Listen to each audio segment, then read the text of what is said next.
अस्सलाम वालेकुम friend, welcome to the गाज़ियन ज़ूलॉजिस्ट। आज जो हम टॉपिक डिस्कस करने जा रहे हैं वो है स्पर्म हिस्ट्री एंड डिस्कवरी कि स्पर्म की हिस्ट्री में और डिस्कवरी में किन चंद साइंटिस्ट का बड़ा रोल है और उन साइंटिस्ट ने क्या किया, उनके एक्सपेरिमेंट्स क्या थे। आज हम जो है ना उन्हें डिस्कस करेंगे इस टॉपिक में। तो सबसे पहले हम एंथोनी वेन लीवॉन हुक को डिस्कस करते हैं। एक्चुअली वो एक यानी वेन ली हुक भी हम कहते हैं, वेन ली हुक। तो ये जो है ना हॉलैंड से था और एक्चुअली इसने गोट स्पीशीज़ के जो ना उन्होंने सीमन कलेक्ट किए थे, ठीक है, और उन्हें अपने माइक्रोस्कोप के अंदर देखा था। ठीक है, उन्होंने गोट स्पीशीज़ को कलेक्ट किए और उन्हें किस में अपने माइक्रोस्कोप में ऑब्जर्व किया, जो कि उन्होंने 1610 में अब बनाया था। ठीक है, और ही saw that there was a liquid and small things were moving in it। Actually अब उसमें उसने देखा था, ठीक है, कि माइक्रोस्कोप के अंदर देखा था कि वो लिक्विड है और चंद जो ना स्मॉल थिंग्स हैं जो उधर मूवमेंट शो कर रहे हैं। ठीक है, he considered it as a reproductive material और उसे उसने किसका नाम दिया, रिप्रोडक्टिव मटेरियल का नाम दिया। ही thought that the liquid is seed. उसने ये सोचा कि ये जो लिक्विड है ये सीड है and the moving things are parasite are germs. और उन्होंने कहा था कि जो लिक्विड्स है वो सीड है और जो मूविंग थिंग्स हैं उस यानी माइक्रोस्कोप के अंदर उसे नज़र आए वो क्या हैं, पैरासाइट्स हैं।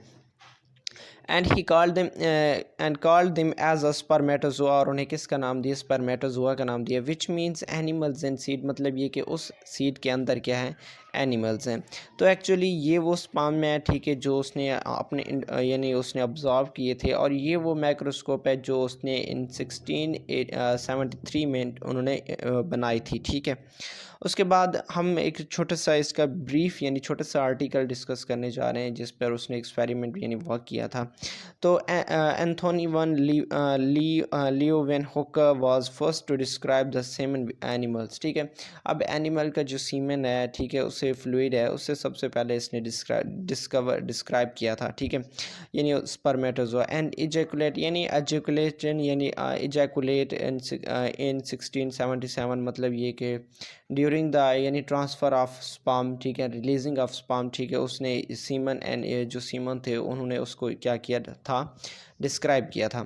And he discover the presence of spermatozoa and the vast difference and the testicular tissue. और उन्होंने जो टेस्टिकुलर टिश्यूज़ और वास्ट डिफरेंस है वहाँ भी स्पर्मेटोजोआ की प्रेजेंस को डिटेक्ट किया। ठीक है, उसने देखा कि वहाँ मौजूद हैं। उसके बाद leading him to conclude that sperm production was the sole purpose of testis. Actually फिर बाद में उन्होंने कहा था कि जो स्पर्म की प्रोडक्शन है वो बेसिक पर्पस किसका है, वहद पर्पस किसका है, टेस्टीज़ का है, कि टेस्टीज़ ही स्पर्म प्रोड्यूस करती हैं। और एक्चुअली उन्होंने फिर 1683 में उन्होंने एक आर्टिकल भी उन्होंने लिखा था। ठीक है, और उन्होंने ये कहा था, he wrote that he was certain. उन्होंने कहा था कि वो एक ख़ास था, that man comes not from N egg. उन्होंने कहा था कि जो मैन है वो अंडे से नहीं आता, but from an animalcule in the masculine seed, जो उस सीड में मौजूद होता है, ठीक है, उस एनिमलक्यूल से भी आता है। ठीक है, and in 1685 he concluded that each spermatozoans contain both a person।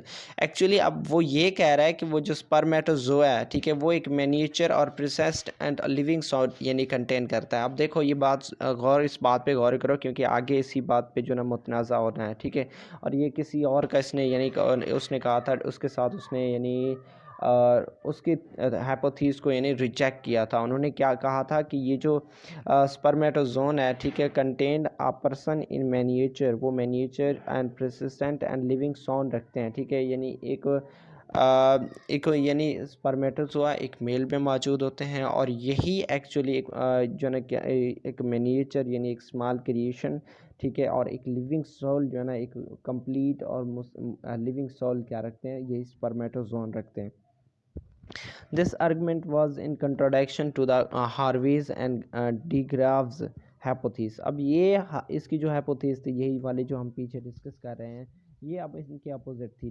किनके, हार्व्स एंड डी ग्राफ्स के अपोजिट थी, hypothesis के अपोजिट थी।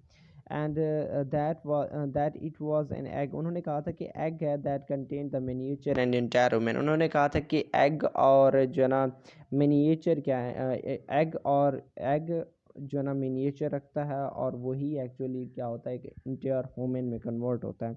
And the semen was merely a vehicle for the stimulating separate, और उन्होंने कहा था कि जो सीमन है वो एक स्टिमुलेटिंग ऑर्गन के तौर पर, स्टिमुलेटिंग प्रोडक्ट के तौर पर काम करता है, that started the growth of egg into the embryo, जो कि उस एग की डेवलपमेंट को जो है ना या उसकी ग्रोथ को एम्ब्रियो के अंदर क्या करता है, डेवलप करता है, स्टार्ट करता है। ठीक है, एम्ब्रियो की ग्रोथ को स्टार्ट करता है किसके अंदर, और सॉरी एग की डेवलपमेंट को स्टार्ट करता है, एग की ग्रोथ को स्टार्ट करता है किसके अंदर, एम्ब्रियो के अंदर। ठीक है, उसके बाद आगे नेक्स्ट है लिजारोज स्प्लेंजी। ठीक है, एक्चुअली अगर आप लोग कहते हैं तो मैं जो ना लियो वेन हुक के बारे में या इनके बारे में, इनकी भी बड़ी हाइपोथीसिस है इस लिजारो स्प्लेंजी के बारे में, इनकी बड़ी हाइपोथीसिस है। अगर आप लोग कहते हैं तो मैं इन पे भी जो ना अलग-अलग वीडियोस बना लेता हूँ। ये इटालियन ज़ूलॉजिस्ट थे, he collected the semen from the toad, और उन्होंने टोड से के सीमन यानी कलेक्ट किए एंड फिल्टर्ड इट, और उन्हें फ़िल्टर किया। The result was that all the sperms were left on the filter paper, और जो जितने भी स्पर्म थे वो फिल्टर पेपर पे रह गए थे। जो remaining fluid was poured on to the जो ना on the eggs of toads, मतलब ये कि जो स्पर्म था वो फिल्टर हो गया, जो बाकी फ्लूइड था वो उसे एग पे जो ना पोर्ड किया गया। तो उसने देखा कि कोई फर्टिलाइजेशन नहीं हुई। ठीक है, और उसने ये कहा कि जो पैरासाइट्स थे जो कि फर्टिलाइजेशन के ज़िम्मे थे, ठीक है, जो फर्टिलाइजेशन के लिए मोस्ट इंपॉर्टेंट थे वो रह गए थे, मतलब ये कि वो फिल्टर हो गए थे। तो दैट्स वाई जो ना fertilisation has not taken place, इस वजह से फर्टिलाइजेशन नहीं हुई। एक्चुअली उन्होंने जो ना ये देखो, ये आपको एक टोड नज़र आ रहा है, और उन्होंने जो ना ये पेंट, उन्होंने जो ना टोड को पेंट यानी वो किया था, पहनाए थे। ठीक है, और ताकि जो ना ये स्पर्म या फ्लूइड है वो उस पेंट के ऊपर यानी रह जाए, उसके निशान रह जाएं, और उन्हीं को उन्होंने फ़िल्टर करके जो ना वो किया था, उसके एक्सपेरिमेंट किए थे।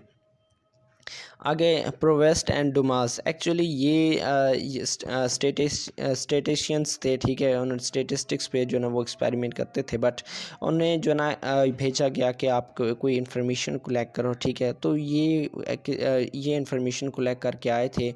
ठीक है, कि जितने भी पैरासाइट्स हैं वो पैरासाइट्स यानी स्पर्म हर एनिमल्स में मौजूद होते हैं, इवन और ये क्या करते हैं, रिप्रोडक्शन के कैपेबल होते हैं। लेकिन उन्होंने कहा था कि जो यंग वंस या किड्स होते हैं उनमें कोई ऐसा पैरासाइट नहीं पाया जाता, और इवन उन्होंने कहा था कि जो ओल्ड वंस हैं उनमें कम होते हैं या नहीं होते। ठीक है, लेकिन जो यंग वंस हैं, एल्डर्स और मेच्योर्स हैं उनमें काफ़ी तादाद में पाए जाते हैं। as they told the number of spermatozoa is directly proportional to the फेंडिसेंटी, मतलब ये कि जिस बंदे की रिप्रोडक्शन की सलीयत जितनी ज़्यादा है, स्पर्मेटोजोआ की नंबर उतनी ज़्यादा है। उसके बाद है वोन किलर ने actually he discover the sites of production of these parasites, उन्होंने कहा था कि ये जो स्पर्मेटोजोआ हैं ये कहाँ से प्रोड्यूस होते हैं, उनकी साइट को डिस्कवर किया and discover it to be testis, और उन्होंने कहा था कि ये स्पर्मेटोजोआ कहाँ से प्रोड्यूस होते हैं, टेस्टिस से प्रोड्यूस होते हैं। Secondly he explain the developmental process, और जो डेवलपमेंट है, ठीक है, ऐसे समझो कि स्पर्म की डेवलपमेंट है। ठीक है, उन्होंने इस चीज़ को भी क्या किया था, स्टडी किया था, उन्होंने एक्सप्लेन किया था।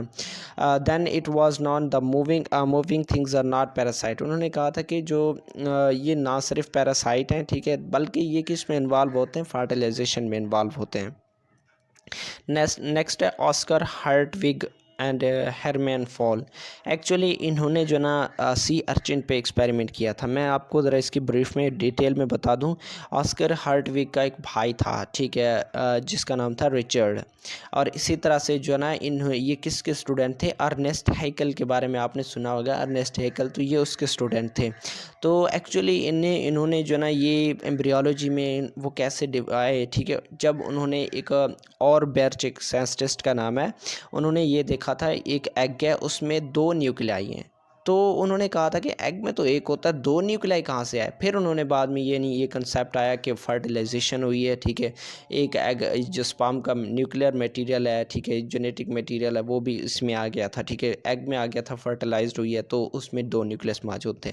तो वहाँ से उन्होंने क्या किया था, सी अर्चिन को उन्होंने अपने एक्सपेरिमेंट में यूज़ किया था, और ये अपने एक्सपेरिमेंट के साथ ये अपने भाई के साथ था, रिचर्ड भाई, ठीक है, उसके साथ था। ठीक है, तो उन्होंने ये क्या किया था, एक्चुअली सी अर्चिन है, ठीक है, sea urchin because sea urchin had eggs that are transparent in covering, ठीक है, मतलब ये कि कवर करते हैं तो वो बिल्कुल ट्रांसपेरेंट होते हैं, साफ नज़र आ रहे होते हैं, ठीक है। So the process can be seen with necked आई, तो प्रोसेस को हम नेक्ड आई के ज़रिए देख सकते हैं।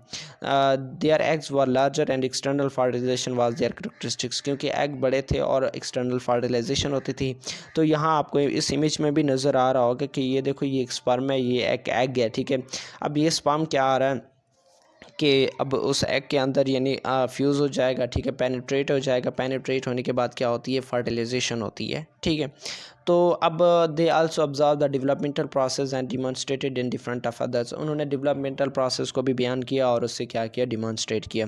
तो आई थिंक ये था हमारा एक छोटा सा लेक्चर, ठीक है, छोटा सा topic. I hope this would be helpful for you, ठीक है। इंशाल्लाह हमें याद रखिए नेक्स्ट बहुत सारी वीडियोज़ आने वाली हैं, तो आप लोगों से रिक्वेस्ट है कि अगर आप लोग नए हैं तो चैनल ज़रूर सब्सक्राइब करें। शुक्रिया।